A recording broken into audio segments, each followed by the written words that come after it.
Bonjour les amis, j'espère que vous allez tous très bien. NITCHE, Nietzsche le Catalan sur votre écran les amis, bienvenue dans cette vidéo après le classico, j'ai envie de dire le 4-5 qu'on a mis dans le dos du Real Madrid. Voilà, victoire du Barça 4-0. En fait, je dis juste ça si tu n'es pas au courant, quoi. Je sais pas dans quel gros tu vis, mais si tu n'es pas au courant, il y a eu classico hier et le Barça a chicoté, framponné, d'abat, beauté le Real Madrid. Encore une fois, 4-0. Voilà, c'était juste pour vous dire ça. Donc, voilà, je suis très content, les gars, parce que la vidéo précédente, elle a quand même fait presque 600. Pas encore 600, c'est 582 likes, mais elle a fait quand même presque 600 likes. Donc, il manque quelques, voilà, il manque quoi, 18 likes pour qu'on atteigne les 600. Donc, si tu n'as pas encore fait ça, va de l'autre côté, va poser ton like. Et merci à ceux qui sont en train de s'abonner. Je vous invite à liker cette vidéo encore une fois. Cette vidéo, c'est la vidéo réponse à vos questions posées sur Instagram. Mais vu que je ne veux pas que ce soit trop long, j'ai envie de parler du Ballon d'Or. J'ai envie de revenir rapidement sur le match d'hier et je vais répondre à 3 questions. Voilà, on va faire un tour comme ça, ce sera le programme d'aujourd'hui. Les amis, la presse du côté de Madrid, mais surtout, il y a plein de journalistes qui parlent de chance dans le match que le Barça il a joué. Et j'ai envie de revenir là-dessus rapidement parce que les gens disent que le Barça, ils ont quand même la chance que, voilà, que le piège du hors-jeu, ça fonctionne et tout. Les gars, il n'y a pas de chance.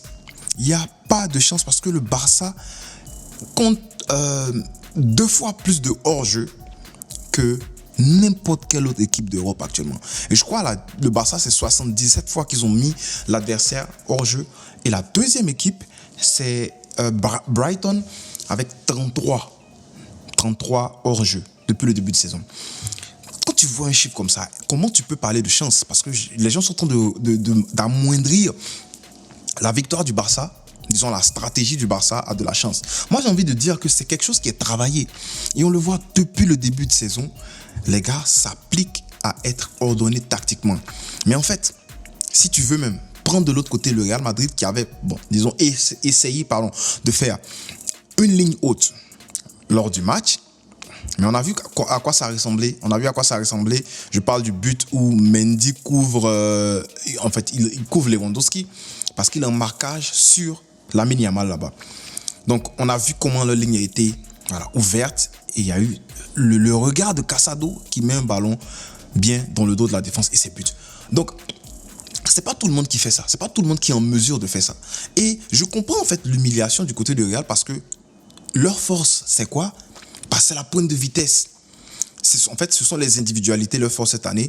Mais dans les individualités, ils ont un mec qui est un très grand sprinter. Un gars comme Mbappé qui est un très très grand sprinter. Et un Vinicius qui est très bon, balle au pied, dribble et tout, mais qui court très vite. Donc leur force là, j'espère que vous ne voyez pas ça mal. Quand il dit Mbappé, c'est un sprinter. C'est un sprinter. Actuellement, en tout cas, je le résume à un sprinter. Parce que les tapines, tout cas, même Usain Bolt peut faire ça. Voilà.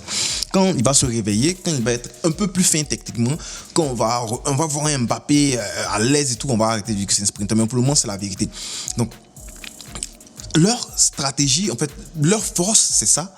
Et on les bat en utilisant leur force. On présente notre faiblesse, ce que tout le monde disait. Oh, mais le Real va taper le Barça si le Barça joue ligne haute et tout. On leur présente ça, on leur donne ça et on les chicote avec. Et je l'ai déjà dit, je le répète, ce qui fait même que ce Barça de flic est dangereux, c'est comme un piège d'agouti, piège de rat.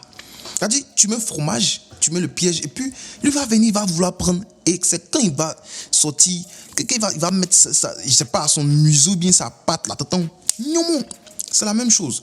Tu places ton piège de hors-jeu avec une ligne très haute et l'adversaire se dit, oh les gars, mais on va les manger, sortons.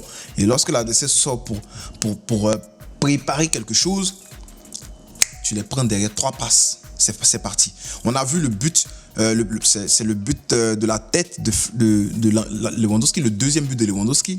Comment ça se passe? Récupération. Frenkie de Jong retrouve en une touche de balle. Baldé là-bas. Baldé qui s'applique sur son centre. Baldé, tu as vu que quand tu t'appliques sur les centres, Baldé, c'est tout ce qui m'énerve chez lui, c'était la dernière passe. Baldé, tu as vu que tu as la vitesse. Tu es rapide. Physiquement, tu es déjà là. Tu es béni physiquement. Un petit, utilise ta tête. Et tu as vu, tu as fait ça, il a levé la tête. places sur la tête de Lewandowski. Baldé, tu fais des centres comme ça au courant de la saison. Tu finis la saison avec 10 passes D. Parce que Lewandowski, il va finir. Cette saison, en tout cas, Lewandowski, finition impeccable. Quoique toi, il te guette. Tes 2 buts à rater là. Il allait te dire ton vrai nom si on ne gagnait pas le match. Donc voilà, tu vois un peu comment on piège l'équipe adverse et qu'on les chicote après. Donc, j'avais envie de dire qu'il n'y a aucunement de chance là-bas. Dans ce que le Barça propose actuellement, c'est travailler. C'est travailler. Inigo Martinez, c'est pas le défenseur le plus rapide. Pau Kubasi, encore moins. Ils sont pas rapides du tout. Mais si on comptait sur la chance, mais on était foutus parce que cette ligne haute là, si une seule fois l'adversaire a été... Mbappé va faire des cauchemars. C'est-à-dire que Mbappé, il est couché sur son lit. Et puis la but va venir le trouver là-bas. Il va dire, oh, jeu petit, ta tête déborde du lit.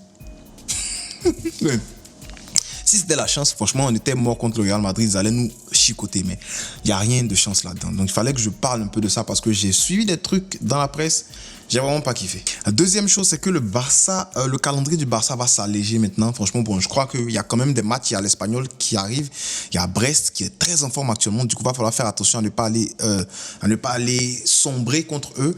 Mais je m'attends quand même les matchs qui arrivent, je m'attends avoir une équipe qui défend, avoir des équipes qui défendent beaucoup. Voilà, il faut que je regarde le calendrier, que je suive quelques matchs des équipes pour savoir si ce sont des équipes qui vont nous prendre avec un bloc haut ou si c'est bloc bas. Mais je pense que la plupart des matchs on aura maintenant, il y aura les Mallorca et tout ça, c'est en novembre, mais ça sera des blocs bas. Du coup, normalement, on ne devrait pas avoir de problème de remporter ces matchs-là.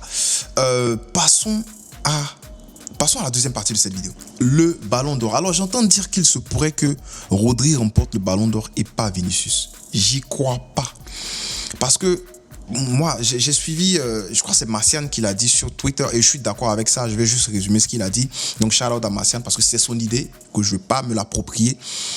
Martian dit que est-ce que c'est pas c'est un peu tiré par les cheveux, hein, c'est un peu de théorie là, mais est-ce que c'est pas vu que le Real est en train de perdre cette saison, il n'y a pas de suspense et tout, est-ce que c'est pas Florentino Pérez en fait qui envoie des bruits de couloir pour dire ouais, Vinicius va pas gagner comme ça. Demain, quand Vinicius part, le lundi, ouais c'est ça, demain, quand Vinicius part, Vinicius, il récupère le ballon et ça fait un effet de surprise. Et puis les gens se disent, oh, on a failli perdre, on a gagné tout.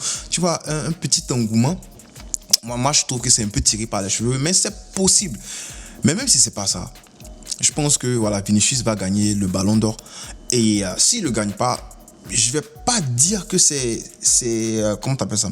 Je vais pas dire franchement que c'est... S'il ne le gagne pas, je vais pas nécessairement crier au vol parce que Lautaro Martinez, quand même, il a fait une bonne saison avec... Bon, Vinicius, c'est premier, il n'y a rien à dire. Voilà, ne me méprenez pas, c'est premier, il n'y a rien à dire. Pour moi, deuxième, Rodri.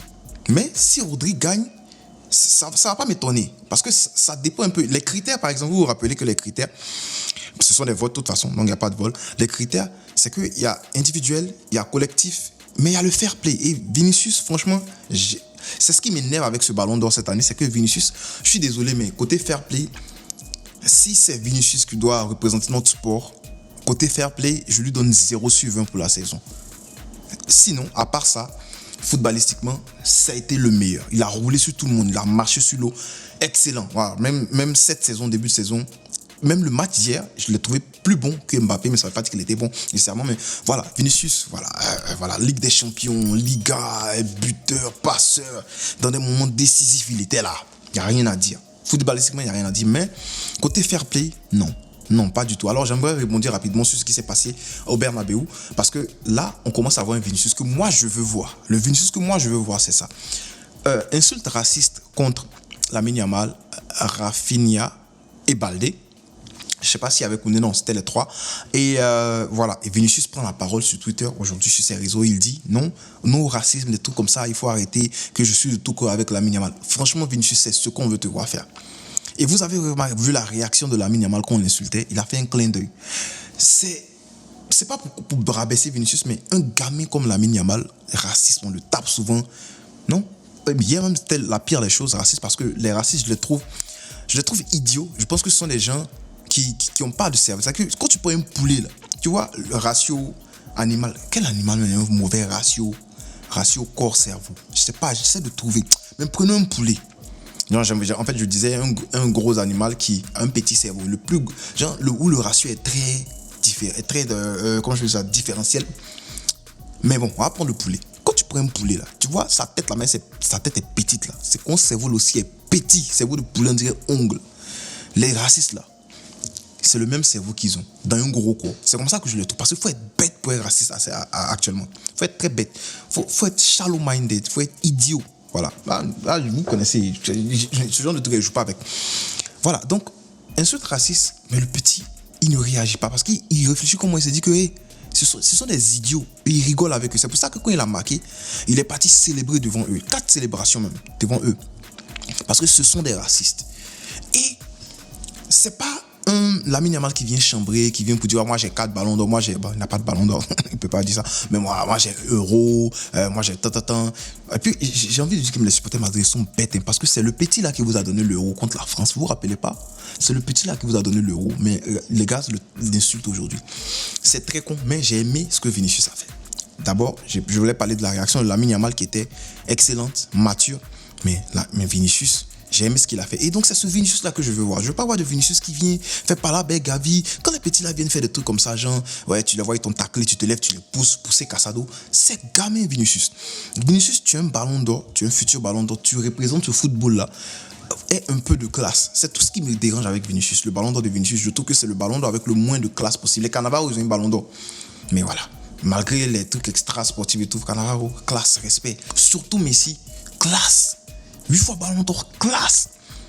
Mais Vinicius, franchement, voilà, chambrer les gens, c'est vrai, victime de racisme, je déteste ça et tout, mais quand même, il y a des gens qui sont victimes de racisme, qui agissent différemment. Alors, je suis pas en train de dire, je ne justifie pas le racisme. En fait, c'est con même s'il dit ça, même parce que c'est bête même. Pourquoi il justifie ça? Mais je ne justifie même pas aussi la réaction de Vinicius lorsqu'il est attaqué, en fait. Voilà, c'est ce que je lui ai dit. Donc, il faut qu'il change ça. C'est tout. Sinon, à part ça, Vinicius, moi, j'ai pas de problème avec lui. C'est un gars que je kiffe footballistiquement parlant. Il fait partie des meilleurs. Il va écrire son histoire. C'est ce qu'il est en train de faire déjà. Même si, voilà, ça sera quand même long. Parce que pour le Brésil, en tout cas, voilà, c'est bien parti. Mais voilà, les Messi, là, Ronaldo sont trop loin de mais c'est mon seul problème avec le ballon d'or, Vinicius. Sinon, s'il prend le ballon d'or, il n'y a rien à dire. C'est le ballon d'or pour moi.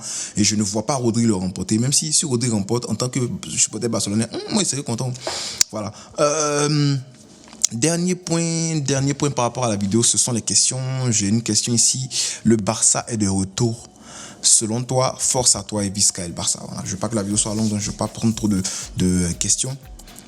Pour moi, ouais, le Barça est de retour parce que avant ces matchs-là, avant ce run, ces 4 matchs-là, c'est ce que je disais, j'attends un statement, j'attends une victoire contre le Bayern pour marquer qu'on peut compétir contre n'importe qui. J'attends une victoire contre le Real Madrid pour marquer qu'on peut. En fait, on a toujours chicoté le Real. Bon, on s'est chicoté, on se vaut. Mais back-to-back comme ça, c'est compliqué. 2 grandes équipes, c'est compliqué. Alors, moi, je ne suis pas de ceux qui disent que le Bayern était bancal. Ça, c'est les Madrilènes avant qu'on les chicote. Maintenant, on voit s'ils vont dire que le Real Madrid est bancal aussi. Mais je pense que le vrai Barça est de retour. On a confirmé. Maintenant, dans la durée, il faut vraiment continuer cela parce que ça ne sert à rien de chicoter le Real, de faire la part de la chose, la part la plus difficile, taper le Real 4-0 et puis d'aller perdre 1-0 contre Espanyol, faire match nul et puis le Real gagne quoi. Voilà, je trouve que ça ne sert à rien. À 6 points, il faut qu'on protège ça. Du coup, il faut continuer. Mais pour moi, le vrai Barça, il est de retour. Il n'y a rien à dire. Prochaine question. Penses-tu que quelqu'un peut nous battre maintenant? Si oui, quelle équipe? Mais oui, il n'y a aucune équipe qui est imbattable. Toutes les équipes, les Galacticos là. Le Barça les chicotait, de Ronaldinho les chicotait. La BBC avec les Ronaldo là. Messi les a tapés. Prendre n'importe quelle équipe, il n'y a aucune équipe qui est imbattable. On peut les taper. Donc nous, je pense qu'on a une équipe. Déjà, d'ailleurs, tu as vu que le Barça qu'on a vu contre Osasuna, c'est un Barça diminué, mais c'est dans le même esprit. Mais on nous a tapé. Dans la rotation, on peut nous taper. Alors peut-être que si tu dis, si on met notre 11 titulaire, mais là, c'est un peu trop hypothétique. Si, moi, je ne suis pas trop dedans. Mais si on met notre 11 titulaire, même là, on peut nous taper aussi. Ça arrive. C'est des choses qui arrivent. Donc, je pense que, oui, il y a des équipes qui peuvent nous taper. Je peux t'en citer. Tu as demandé des noms. Je peux te dire, Manchester City, s'ils ont tous leurs joueurs, donc hypothétique aussi. S'ils ont tous leurs joueurs, Manchester City, qui peut nous taper? En fait, ça peut arriver. On a vu Monaco qui nous a frappé, c'est marqué qu'on était bon avec carton rouge. Donc, les trucs, les erreurs d'arbitrage, les cartons, les circonstances de match, tout ça, ça arrive. Donc, je pense que le Barça n'est pas imbattable, même si le Barça roule sur l'Europe actuellement. C'est-à-dire 80% des matchs, 80% des équipes que tu vas nous donner, quel que soit le niveau, quel que soit le truc, le Barça est capable de regarder n'importe qui dans les yeux, puis dire, on te frappe. Voilà, c'est ce que j'ai envie de dire. Et la prochaine question, c'est, le Barça peut-il faire le 16, s'il te plaît? Ah, mon frère.